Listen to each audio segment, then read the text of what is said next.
September 16th, 2042. The night is clear and I can see stars on the rim of the moon. It's strange to think that there are people up there.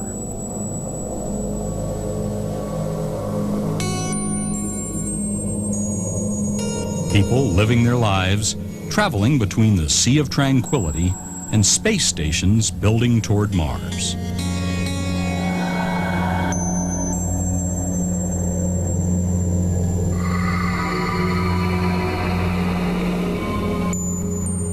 When my father was young, Mars was merely an old story, a myth to fill the mind of dreamers.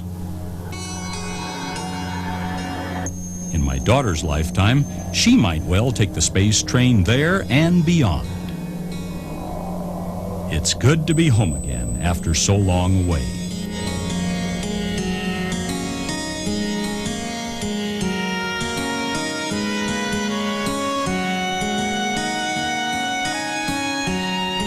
What is the old Earth poem? Robert Louis Stevenson, I think. Home is the sailor, home from the sea, and the hunter, home from the hill. Dawn, I want to give you this rifle that was given to me by my grandpa. Wow, Grandpa, this is great. Can I use this on the hunt? You bet. And he wanted me to give it to my grandchildren and then have their grandchildren hand it down to their grandchildren, so we can keep it in the family that way. Now I know why you wanted me to sight it in. Yeah. Great. Why don't you let me hold that for a second? Thank you. It's good to be home again, with my family, with the earth. I've missed this old planet. Dawn, why don't you pour Grandpa a cup of coffee and I'm going to go check the horses. Okay. Before we go bed down. So much has happened since I've been gone. So much progress has been made. I want you to know how special this gun is and how much it means. I've missed the renaissance of the cities and the great leaps forward in science and technology. How very far we've come. It's good to be home.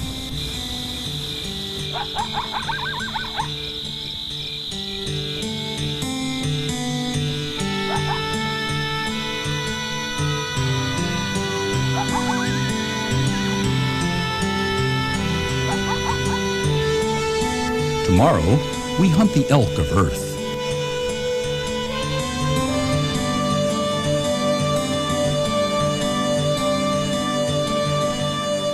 What a simple thing it seems, yet it is almost a miracle.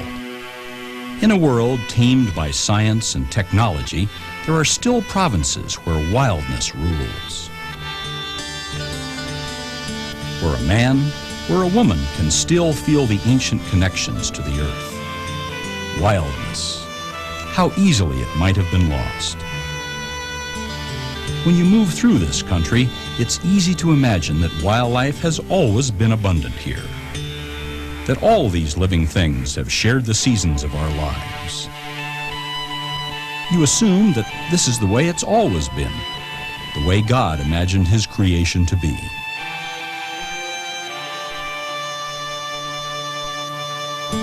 But there was a time when all this was nearly lost. Back in the mid-19th century. It seemed that all America was rushing westward in those years. To the west, there were vast, limitless plains for farm and for pasture. In the endless forests, there was lumber for homes and cities and railroad ties. And there was gold to be taken from the hills.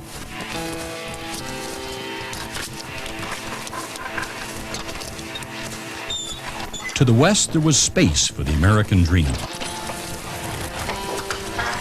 Hey, Jeff. Yeah, what have you got? You guys come and look at this. By the end of that century, a new vision of America had emerged. That's a mule collar there, you can tell. For a while, it seemed the entire natural world would be changed and tamed and would vanish before our progress.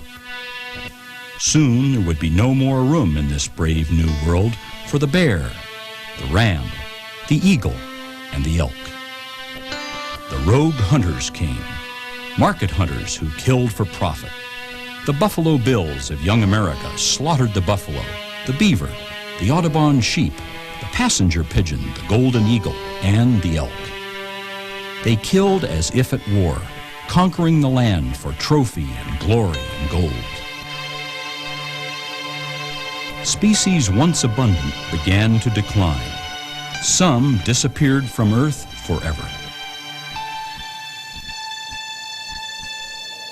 September 17th, 2042. High in the mountains, we came across a herd of bighorn sheep. We watched all morning, and I wondered how many hunters had come to this place and had watched the unfolding drama of the bighorn. Theodore Roosevelt came into these mountains. It must have been on mornings like this his mind searched for a way to end the rape of the American commons. Roosevelt, Gifford Pinchot, Aldo Leopold, Audubon, legendary names. Together, this handful of conservationists and naturalists created a new ethic, a new awareness of the value and the fragility of the natural environment. Together, just in time, they saved the wild lands and wild creatures of North America. They were conservationists and naturalists. But there was something else they were. All were hunters.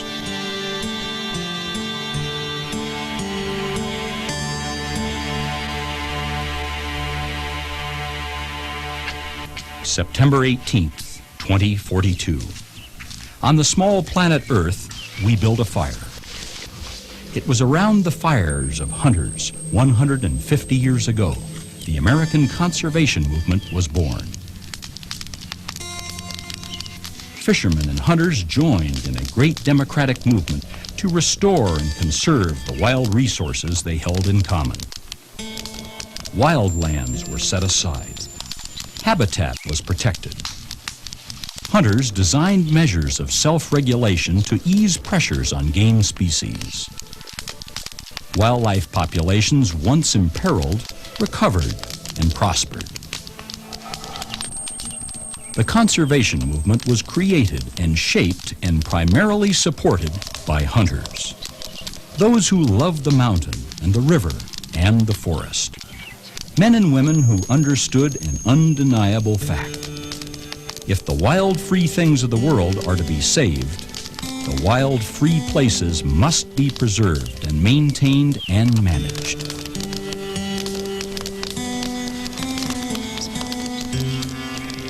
September 19th, 2042. We came upon a cabin in the mountains.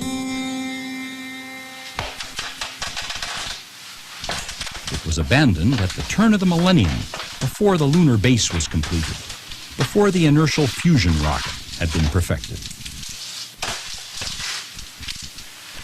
We found an old calendar dated 1999. It was a time when the wildlife and the wildlands of America once again faced an uncertain future. Hey, Grandpa, come here.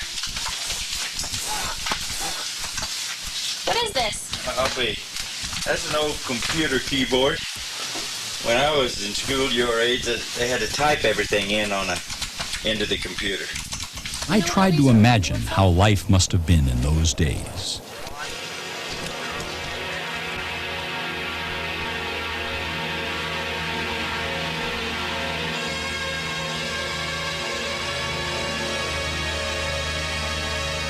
It had been 100 years since John Muir and Roosevelt had met in the high Sierras.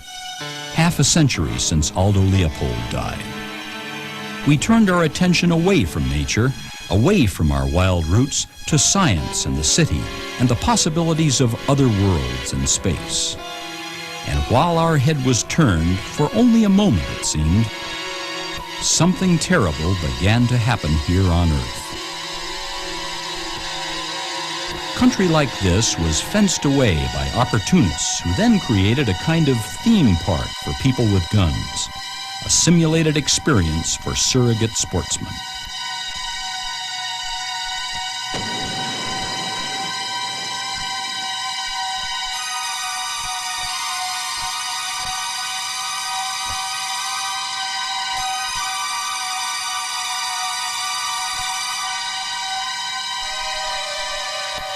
domesticated animals were released, and for a fee, the man with a gun could blast away. The kill guaranteed. This was not hunting, and these were not hunters. Commercialization of wildlife began to flourish. There was a return to the commons of the old road killer. The modern-day buffalo bill in search of black bear gallbladders, and elk antlers and other animal parts bringing top dollar in world markets. What belonged to all of us was being destroyed for the profit of a few. It was the most insidious kind of poaching yet known. No hunter I know, no man or woman of conscience, would ever do such a thing.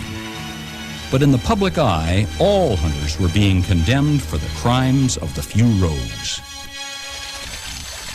But the greatest loss in those years before the turn of the millennium was something within the public mind. People in our communities began to question the tradition of hunting.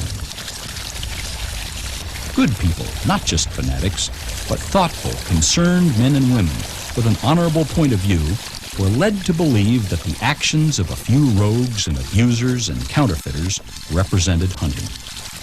As a result, they brought all hunters to task.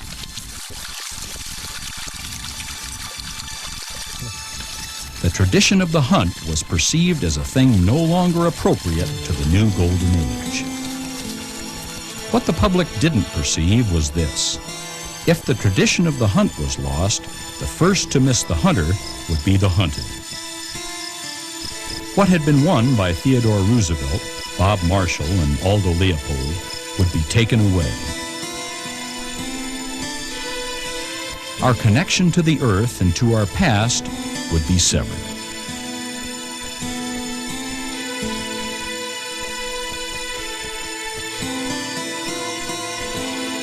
At last, our wild roots would be torn away, and we would be lost forever in the aimless avenues of time.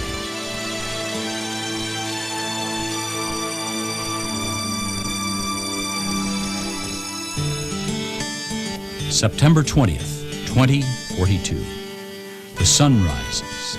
Like the hunter's fire, it could not be extinguished. Nature abides. Out there in the mountain and the forest and the prairie, the earth trembles and still breathes with life.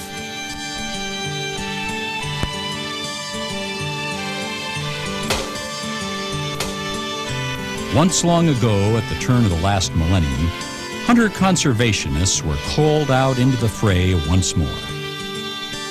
Against enormous odds, filled with the fire of Roosevelt, Audubon, and Leopold, they managed to preserve our connections to the primordial chapters of the human drama.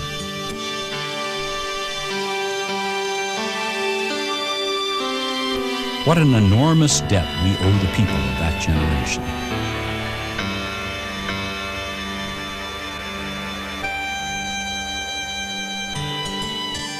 They had the wisdom and the will to maintain and preserve the wildness that was our cradle and that shaped us as human beings.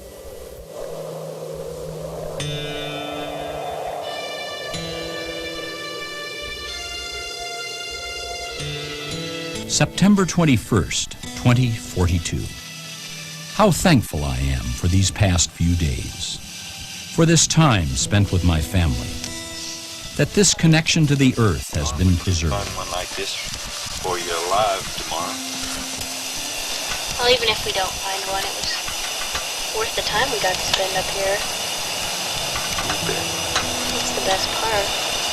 The hunters of 50 years ago, of my father's and grandfather's time, were faced with a monumental challenge, and they found within themselves the true value of the hunting experience. They had the foresight to realize that what was pure and basic and real about hunting would be treasured even more by my generation than by theirs. Make sure you have that fire started before I get up. Okay.